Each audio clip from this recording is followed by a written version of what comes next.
It's a very special edition of the Countdown to the Geekcast. We are continuing our Blumhouse Studios Amazon Prime. Welcome to the Blumhouse four-part review series. My name is Steady. With me reviewing Nocturne today is the one and only Joe Garcia. What's going on, Joe? All right, so I'm doing good, man. We just, got through with watching Nocturne, the Blumhouse, Amazon Blumhouse production here, watching Nocturne, as we had already watched Black Box prior to Oh this. yeah, So I'm gonna tell you, man, I gotta be honest with you. I'm gonna lay it out, and I'm gonna be honest with the viewers, here, and I'm not gonna sugarcoat things to appease any movie house. I don't care who they are. They're not paying there you me go. $1 million to say nice things about them, so I'm gonna be very blunt. Well, they might have. I didn't tell you. I'm sorry. Yeah, well, if they do, I wouldn't be here no more.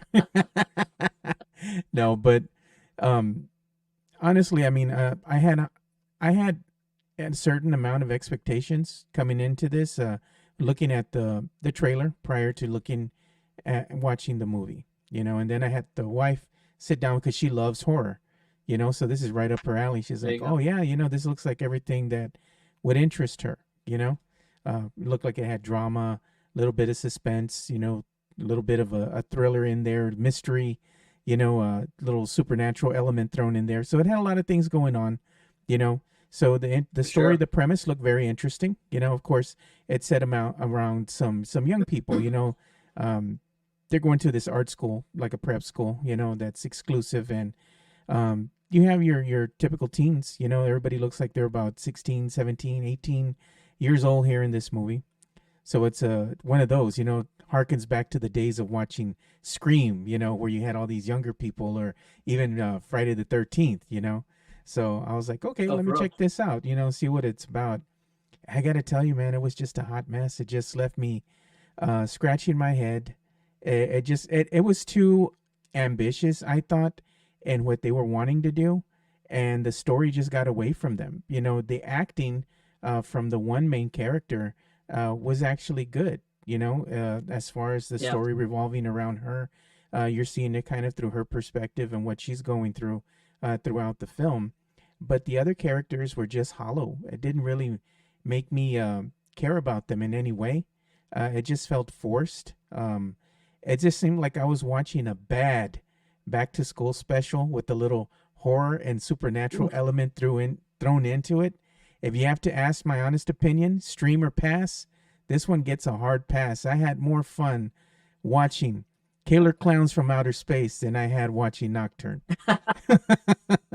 But then There you again, go. who doesn't like Killer Clowns from Outer Space? Exactly, exactly. Yeah.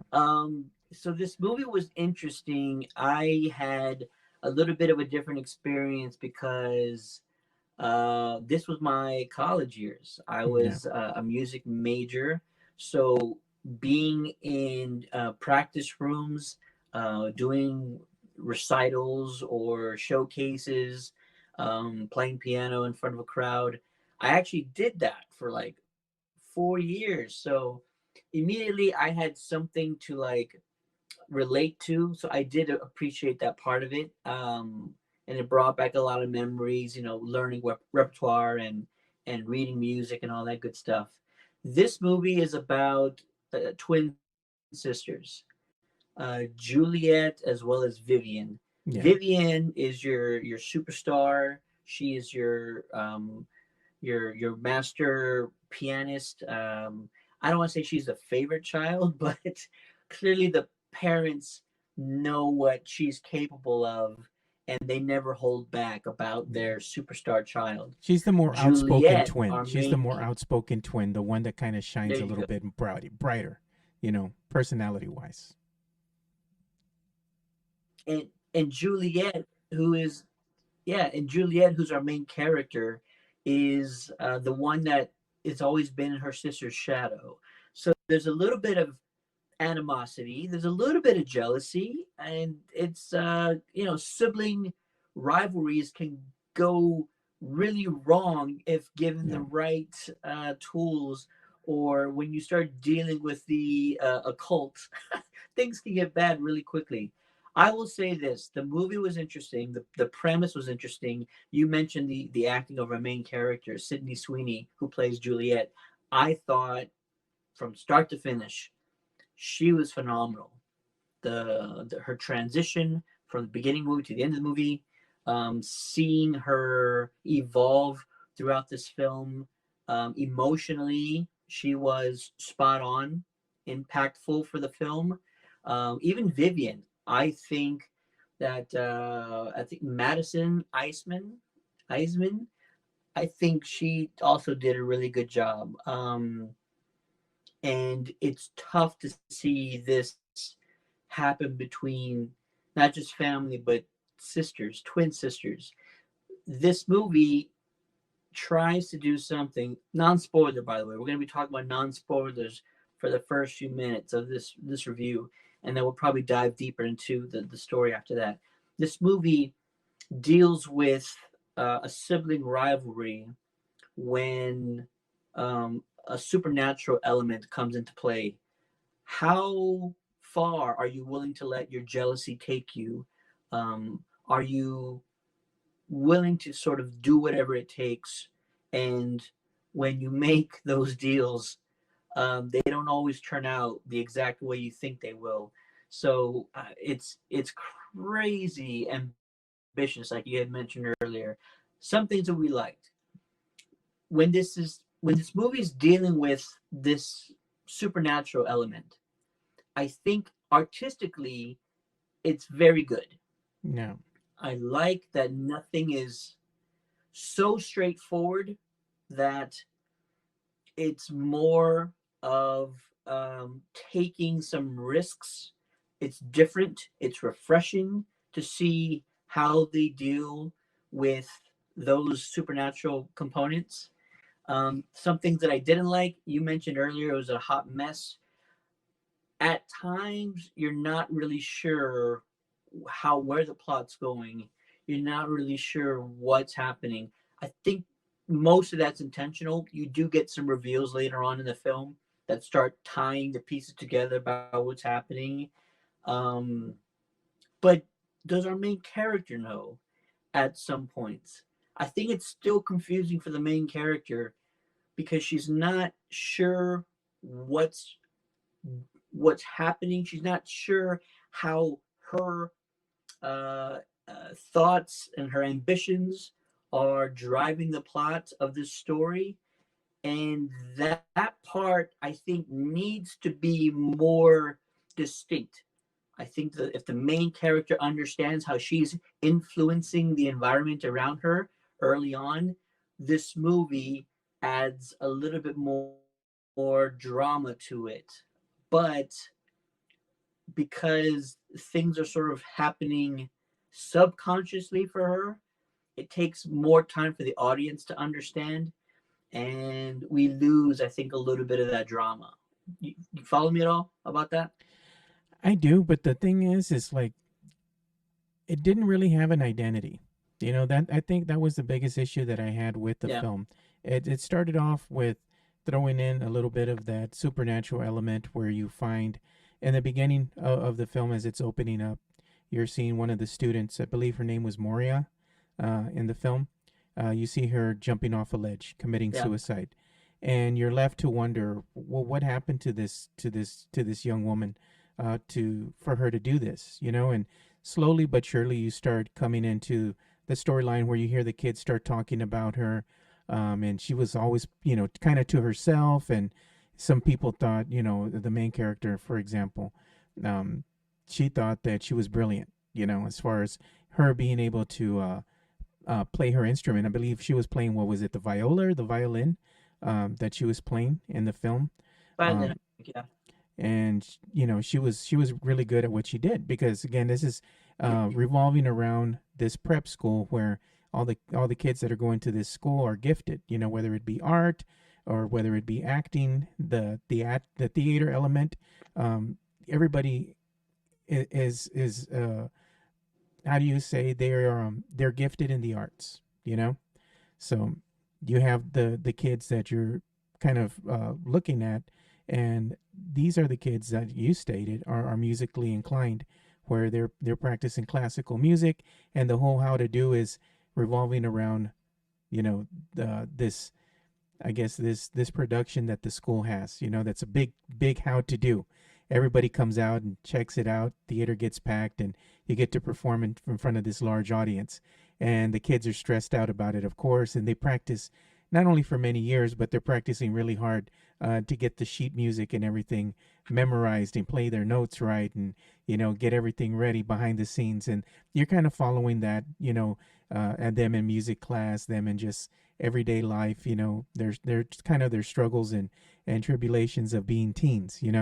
So from that perspective, it was interesting, to see them in this type of element. And then slowly Yeah. but surely you start unfolding, and you start seeing, oh, the main character gets Moria's book, or her notebook, and she starts seeing these satanic drawings, kind of cultural, not cultural, but occult drawings in there with, some writing and stuff that's suspect. And she starts realizing that some of the things that she's seeing in here are actually happening to her in real life, the way she interprets things. And of course, she has that element where you have the sibling rivalry, sisters going against each other, and you have that dynamic thrown in there. But beyond that, the other side characters, the boyfriend, for example, her sister V, she calls her V, her boyfriend and her Yeah. are going through some things. They have kind of a love-hate relationship. The other characters that are thrown in there, you don't really get to care about them or like them. You don't really have an opinion about them either way, because they're just there as No. as a background, not there to really engage with or have any meaning for the story itself. It just felt forced. Then you have the scene where they're all going to this party, yet we don't really get to know the names of the other people there. We just see some kids dancing around a bonfire, and it's still revolving just around the main characters. And of course, at that point, V's boyfriend gives the main character, forget her name. What was her name? The main character? Which one? The sister? The The sister, main character was Juliet. Juliet. He gives her some X, right? Go ahead and take it. You're going to have a good Yep. time tonight. So she's like, okay, because she's kind of like the sister who doesn't take chances. She's kind of the straight arrow. And her sister Vivian, she's the one that's outspoken, has the outspoken personality, does everything that, Juliet wants to be, so she's taking a chance doing something different. But even that dynamic, there was that key element there where, spoiler alert, I don't want to ruin this, but if you haven't seen the film, don't go beyond this point, please, because I'll ruin an important part of the film for you here. She goes into the cave, to look for her sister. There's a cave there, and she hears her sister arguing with somebody on the phone. She doesn't know who it is, but the sister's arguing like, if this is an old flame, don't be calling me anymore. It's over. Sure. So the sister's left to wonder, okay, well, what's going on?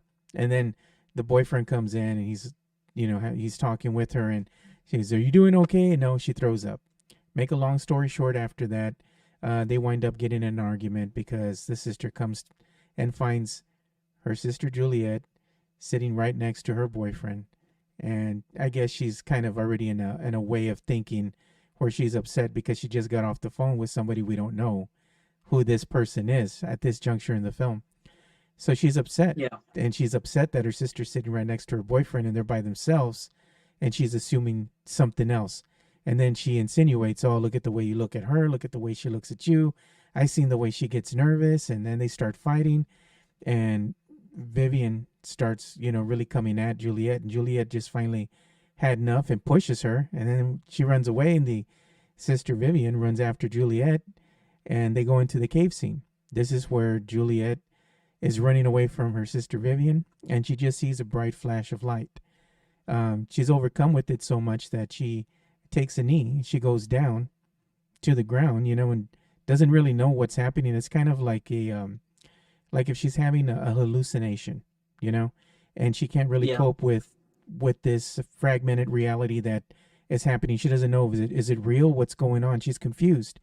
Her sister, she just hears her say, oh shit, and then she falls over the cliff, and you think the sister's dead. You think Vivian's dead. She's dead, because she's laying at the bottom of a cliff, and it looks like it's a really precarious cliff, maybe a 20, 30-foot drop, but no, she Oh kind of yeah. just, kind of shakes it off, of the boyfriend, and goes down to go and scoop her up and calling, 911 to come and help. No, she lives through it. Of course, she has a broken arm in two places, and lo and behold, her sister is the one that gets her spot, her chair, that she's worked so hard uh, all these years in, and it's the thing is that she's sacrificed so much to be where she's at. The sister Vivian has that is what I'm saying.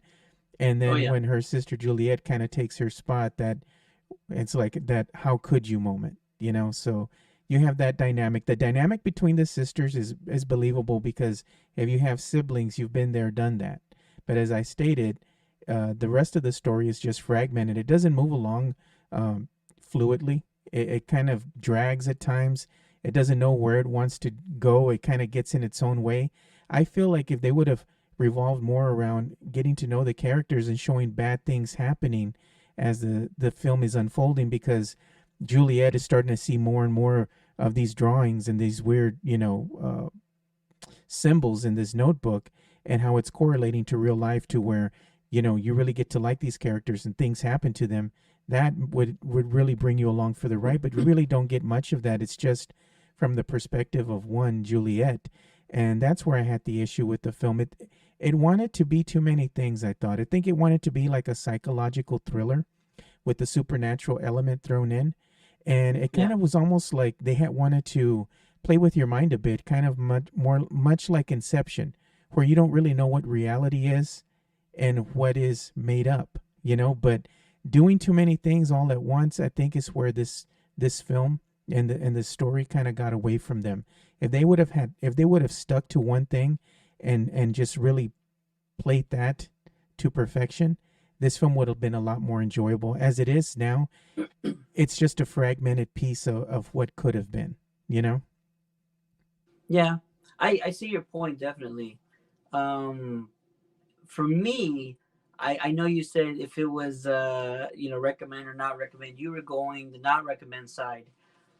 I will go a very weak recommend. It's a recommend, but I'm not 100% confident in that.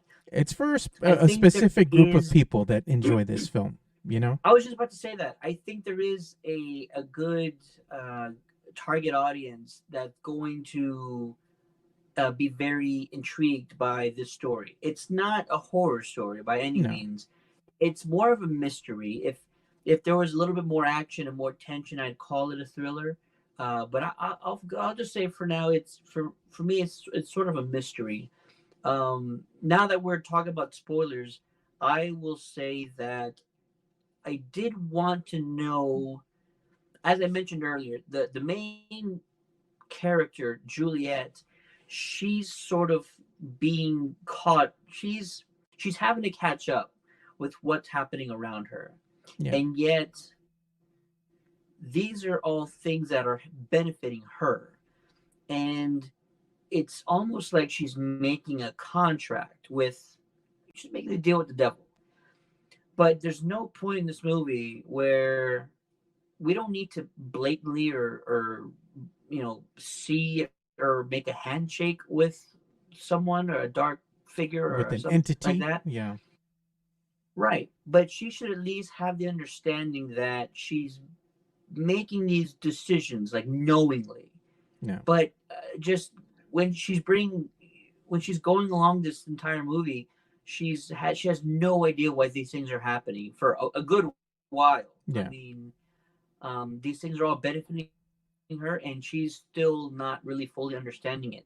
So the way this movie ends, tragically, spoiler alert, um, it's I want to say it's because of her own decisions, but yet we never really have that moment where she's knowingly choosing to take this risk. Right? Am I right about that? Yeah, that's where the inception part plays in. You kind of see in what they allude to at dinner with her parents. It's a birthday they're celebrating. It's her sister Vivian's birthday, I believe, that they're celebrating. and Juliet and her parents, They're along with her, twins. yeah, along with her music teacher. But it doesn't feel like it's Juliet's birthday. If you really look at that scene carefully, they're celebrating That's true. Vivian. They're not celebrating Juliet. All the attention's on the sister, and you can kind of see the plight that Juliet has, where she's kind of almost a forgotten sibling, you know, because it seems like everything revolves around her sister. And it was, right there on display for everyone to see perfectly, as far as the perspective that Juliet feels, is how she's feeling all the time, feeling I'm the one that's left behind, I'm the forgotten child. Um, and, at dinner, it's alluded to that at one point in time, Juliet, in fact, did get her solo. I think it was when she was in the second grade. And what happened is that she froze up, and she don't like to talk about that. And the sister, Vivian, is the one that is smiling, haha, you kind of froze up. It's funny. The movie just seemed to get away from itself at the very end. We're talking about, them being at the dinner celebrating the birthday of Vivian, and we're saying how Yeah. Juliet kind of felt, like she was the forgotten child, because it didn't really feel like they were celebrating her. It just felt like they were celebrating her sister Vivian. And you had the music teacher there as well, and they were kind of alluding to how Juliet froze up again, when she had her solo in second grade, and now she has her big coming out, solo here in this production with the school. So there's something that goes on here, because the music teacher, is trying to explain to the mother, who all of a sudden says she doesn't know if these kids are going to have a future in music, playing classical music, because everybody's so hell bent now on listening to pop, and that's the most popular genre of music out there. And the music teacher tries to kind of say, well, much like you said, this is something that you spend years behind the scenes sacrificing and learning how to play these musical instruments, and how to learn to play this type of music itself, in period. So there's always going to be an audience for people who appreciate the sacrifice that one gives to learn this sheet music, to learn to play this classical music. And all of a sudden, the sister gets upset and throws the cake and leaves and storms out, and we don't know really what happened there. There's something else that was going on there, and we find out. I'm not going to ruin everything for everybody, but you see, it's those types of things that we needed to at least get a glimpse of, that to know how impactful that scene was. And even though we see things like that happen throughout the film, it has little meaning, because we weren't given enough of the backstory to actually care about that. Much like the girl that we saw in the opening scene, I believe her name is Moria, again, jumping off, the building, committing suicide. Even if we had just gotten a little glimpse, a little flashback of what was actually happening, maybe a scene with her with that notebook, or interacting with her family, showing what was going on with her, why was she doing this in the first place, we never really got that backstory. So again, even though you see this character Juliet kind of picking up this notebook and going through the same mysterious circumstances, it wasn't enough to really make you care about it, because you weren't given enough of the backstory. You were just told, but you weren't shown. And that's the thing that I think this is where the film misses its mark, is that they do a lot of telling what happened to the other character, but they don't do enough of showing you what happened to this character. Because it was interesting to say that, a week before she committed suicide, her mom died. Her dad had passed away by, lighting the house on fire and burning himself in the process. He went down with the fire in the house.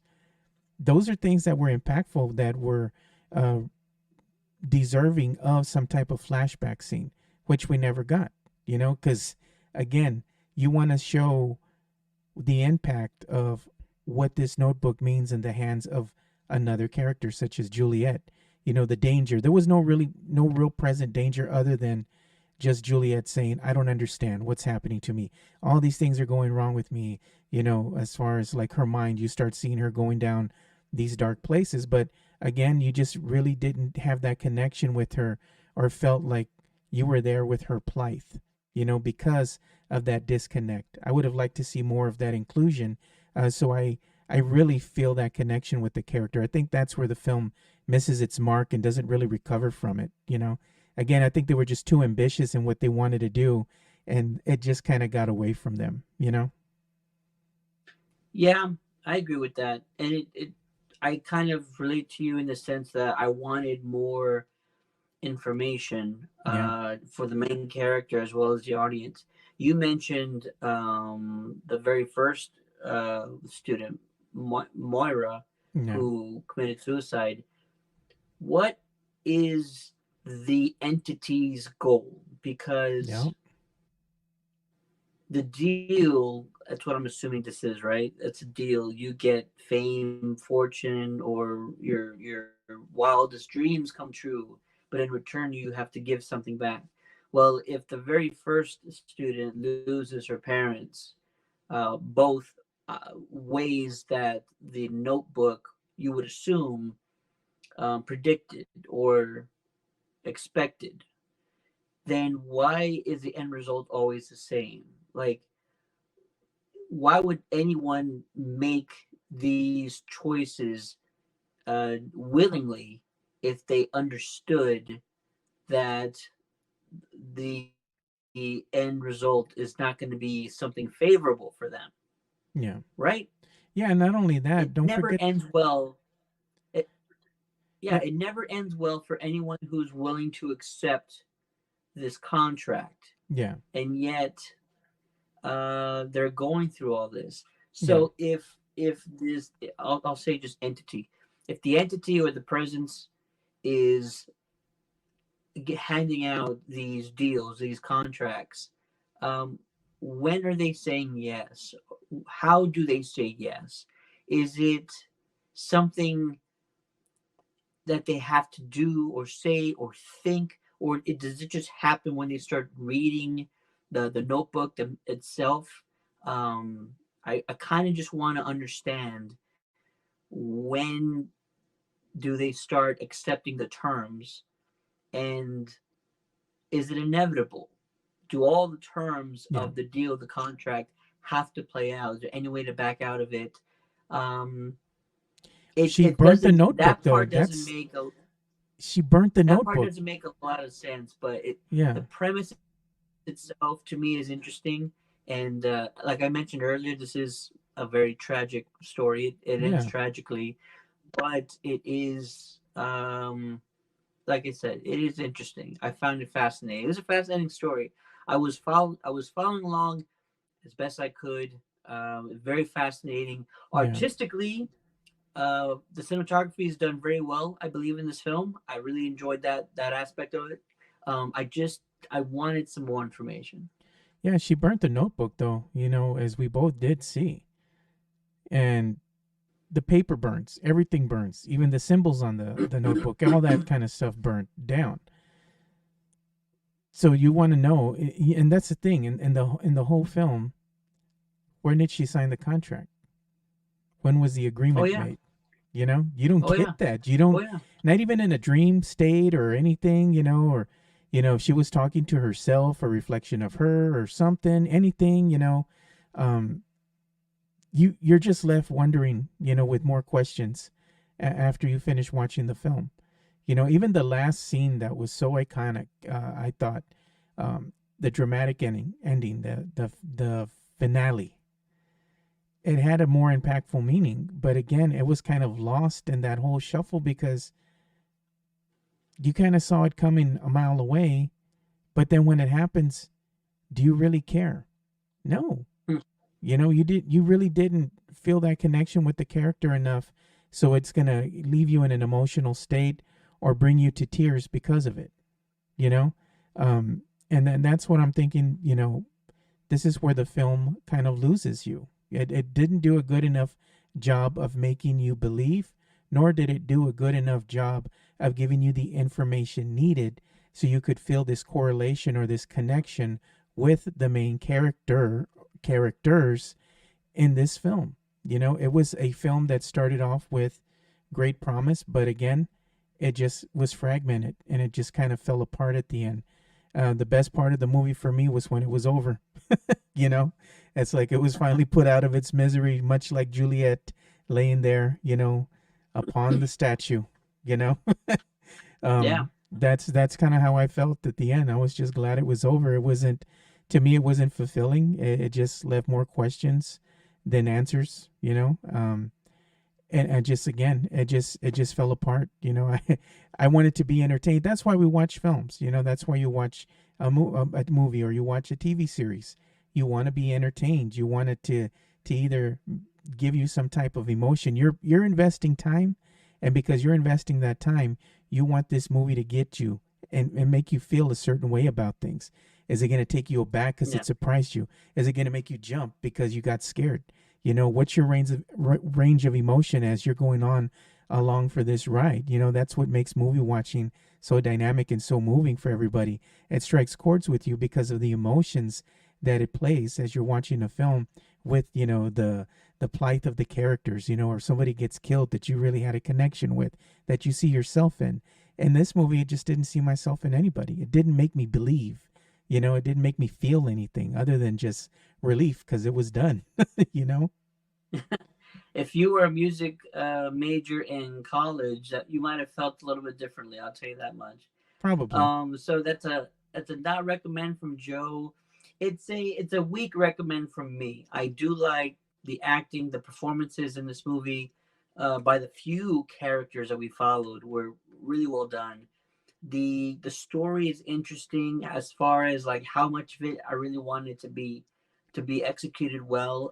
That's probably what we're discussing more often. The cinematography I thought was great. Artistically, this film is done really well, and it is a tragic story.